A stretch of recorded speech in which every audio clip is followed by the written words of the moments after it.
entidades que trabalhavam com você na Umbanda e as que trabalham com você na Quimbanda, tem alguma que é a mesma? Elas são diferentes?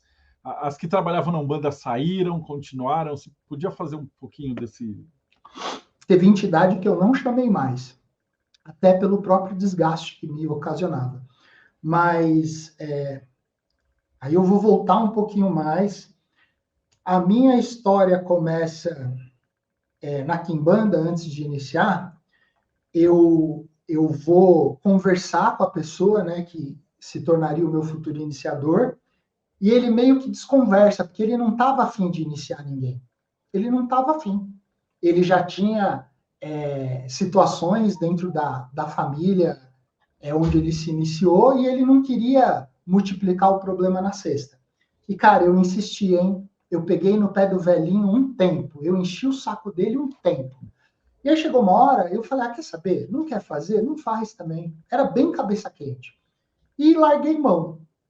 Um belo dia, cruzei com ele num espaço que tinha lá no Ipiranga, e eu falei para ele, vai ter gira lá na minha mãe no sábado, na sexta, porque minha mãe fazia gira de Exu na sexta. Era sempre a última sexta do mês. E ele conhecia o trabalho da minha mãe e tal. Ele falou, eu vou. Eu falei, tá bom, então vai. E aí, a hora que ele foi, eu já estava nessa época trabalhando com sete porteira. A hora que o Exu chegou, coisas que acontecem em algumas tradições, sistemas e filosofias. Na Quimbanda, existem sinais, toques, cumprimentos, palavras.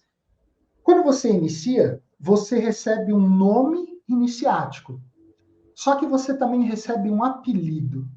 O apelido é como se fosse um nome de guerra só ali para os mais íntimos, só ali para aquela primeira esfera.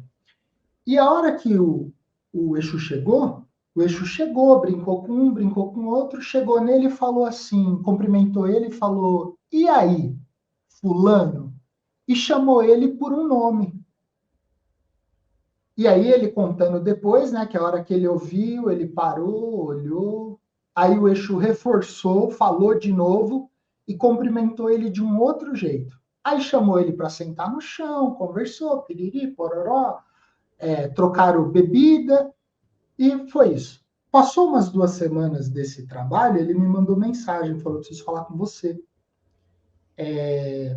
Eu preciso, é um dever agora te iniciar. Porque teu Exu falou e sinalizou coisas que só quem estava na minha iniciação e quem é do meu métier muito próximo sabe. Então, você, como um não iniciado, não tinha nem como você adivinhar isso. Então, o Exu ele mandou um sinal falando: olha, você está dentro, eu estou dentro, eu quero ele dentro. E a partir daí ele falou: vou fazer. Então, eu começo isso em 2005, que é o ano que meu filho nasce, e levo isso até 2016 também, que é quando eu paro tudo. Então, eu começo como um Quimbanda, 5 anos depois ele me faz como um Tata Quimbanda, e ele para também. E quando ele para, ele meio que entrega o bastão da tradição dele. Ele deixa o documento assinado em sangue, porque na Quimbanda, quando você assina as coisas, você assina em sangue, e ele meio que entrega ali toda a estrutura que ele tem de conhecimento, de saber, material, tudo que estava registrado, ele passa para mim. Só que em 2016, eu meio que, seguindo os passos dele, eu também dou um tô de saco cheio e saio, e paro. E a hora que eu volto, eu falo, eu vou continuar por aqui, porque aqui, para mim, tem mais afinidade, né? E aí, quando você pergunta assim, a questão de Fá, se comparar com Umbanda, com Quimbanda, a gente precisa lembrar do Ixexelagbá como uma cultura propriamente direta iorubá. Estamos falando ali Nigéria, Benin, um pouco no Togo. Então, a gente está falando do culto de orixá na sua raiz, na sua semente, que vem para o Brasil, que a gente vai falar do movimento da diáspora, né? E toma um outro formato, porque esse culto aqui vai se encontrar com a cultura banto também. Aí a gente está falando Congo, Angola. Então, por exemplo, tem o meu sacerdote, o sacerdote da minha esposa, ele vem para o Brasil no começo do ano. Para eles, essa ideia de você incorporar um morto é totalmente fora da caixinha.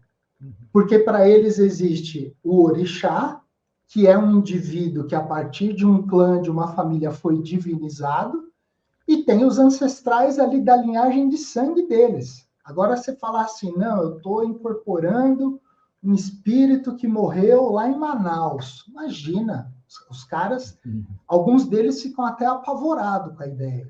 Mas são contextos totalmente diferentes. Então, hoje, eu tenho iniciação em outros orixás, eu falo assim, a quimbanda para a pessoa jurídica, porque com ela eu atendo o cliente, eu resolvo determinadas situações. Agora, quando é para mim, aí o Ixexê é pessoa física.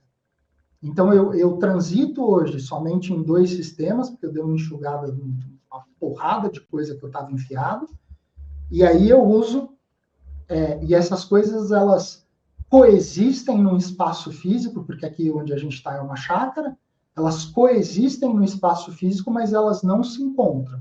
O dia que a gente está fazendo Ixexê, está fazendo Ixexê, o dia que está fazendo Quimbanda, está fazendo Quimbanda. Mas são cultos totalmente diferentes, né? Na Quimbanda você vai falar ali com o morto, e esse morto pode ter uma proximidade, uma ancestralidade com você, como ele pode não ter. E dentro do Ixexê, Ifá, dentro desse sistema, você vai ter ali aquelas figuras que foram divinizadas, lembrando que o culto lá ocorre por sistema familiar, né? Você tem várias famílias fazendo esse culto em regiões diferentes e às vezes com diferenças entre eles mesmos.